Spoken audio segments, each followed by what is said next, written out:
I want to watch the news. Are you making headway at least? This is the news.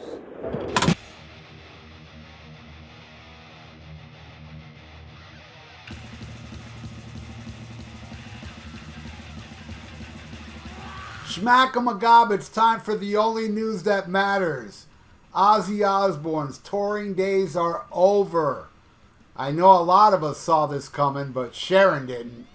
And late Tuesday, Ozzy released the following statement, which I don't believe it was Ozzy. I think it's Sharon.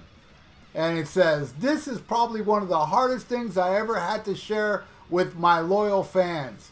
As you may all know, 4 years ago this month, I had a major accident where I damaged my spine. My one and only purpose during this time has been to get back on stage. My singing voice is fine. However, after 3 operations, stem cells treatments, endless physical therapy sessions, and most recently groundbreaking cybernetics treatment, my body is still physically weak.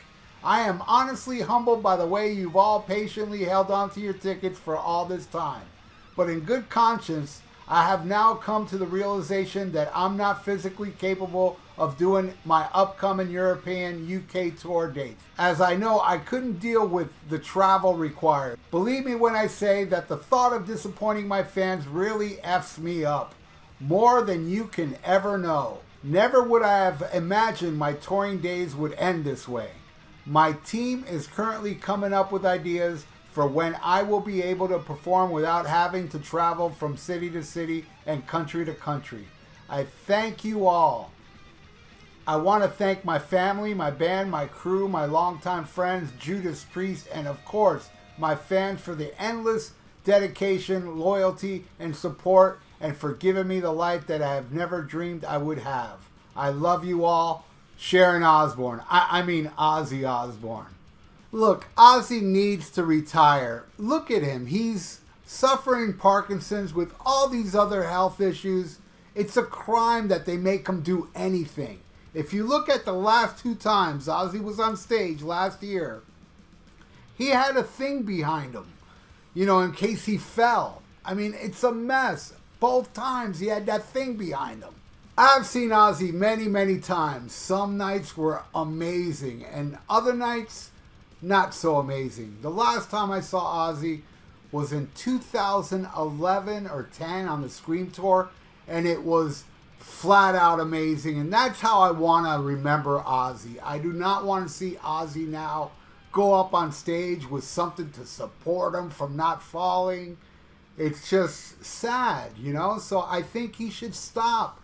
Just enjoy the rest of his life, what he has left, because he's been through so much.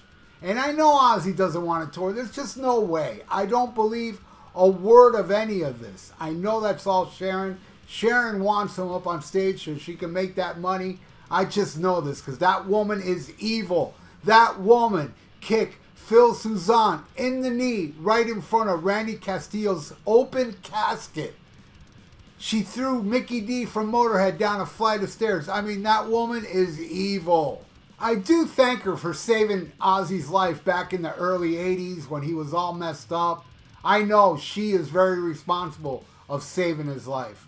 But now she doesn't really care. It's just, I don't buy it. She's a phony. That Ozzy money is helping to keep the heaters on in the hot tubs at their house. When Ozzy had an affair with some hairdresser, she paraded him out, made him look like a fool. Like, look, he cheated on me and this and that. But what a lot of people don't know is that Sharon has done the same thing to him, or has tried at least, because I have heard a couple interviews of Sharon trying to bang somebody in some of these Ozfest bands, that if you don't do it, you're going to lose your career type thing. And another time, she tried to set up a threesome with Matt LeBlanc with Ozzy and her. Down, and I run into Sharon Osbourne. Yeah. And I say, oh, my God, I'm such a big fan of your husband's. With a completely straight face, she didn't take any time. Like, immediately she goes, oh, that's great. Maybe after this, you come back to the house and we'll have a threesome. Obviously, hopefully, kidding. That's what I will tell you, she was not. Yeah, I don't think she was kidding either. She's probably kidding about having Ozzy involved in the threesome. But in the end, man, I hope Ozzy outlives her. I do not want Sharon Osbourne to die. I don't wish death on her. But I would love Ozzy to outlive her so she doesn't pick at his bones when he's in the casket. I love Ozzy, and I hope he lives a long, long time. He is a singer in my favorite band, Black Sabbath. And what he's done in his solo career, the early solo career, I absolutely love. And I love the man. I met him a couple times. He couldn't have been nicer. And God bless Ozzy Osbourne. And I hope he lives a long and fruitful life. And I'm so happy that he's retired now, so he can enjoy the rest of his life. Ozzy rules. And that does it for the news this week. Thank you, everybody, for watching. If you'd like to donate, I got a PayPal in the description below. And please subscribe to my channel if you haven't, and like this video and leave a comment and press that little notification bell. And check out my podcast, the Rock and Metal Combat Podcast with Ian Wadley. So, stay frosty, listen to Black Sabbath, and smack 'em a gob. Farewell and adieu to you fair Spanish ladies. Farewell and adieu, you ladies of Spain.